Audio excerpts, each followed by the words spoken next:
2-3 દિવસથી વિચારતી હતી તો આજે ફાઇનલી બનાવી દીધું. શું બનાવ્યું એ તો પછી કહું, પર પહેલાં આનો લોટ બાંધવા માટે મેં ઘઉંનો કકરો લોટ લીધો છે, જે આપણે લાડુ બનાવવા માટે વાપરીએ છીએ. અને પછી મેં ઘીનું મોવણ નાખી અને થોડી વારે ચેક કર્યું કે ભાઈ સરખી રીતે આનો લોટ બંધાય છે કે નહીં. જીરું અને અજમો નાખીને થોડું પાણી ઉમેરીને કઠણ એવો લોટ બાંધી દીધો. અને મેં નહોતું વિચાર્યું કે આ લોટ બાંધવો એટલો બધો કઠણ પડશે. તો હા, હું બનાવી રહી છું બાટી.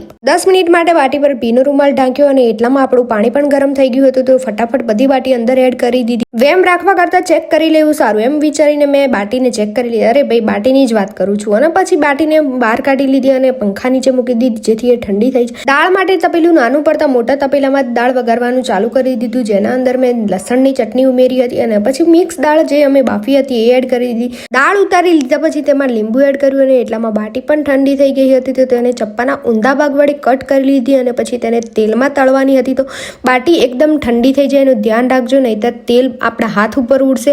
અને આપણી ફાઇનલી દાળ બાટી બનીને તૈયાર છે. પહેલી વાર બનાવી પણ સરસ બની હતી. તો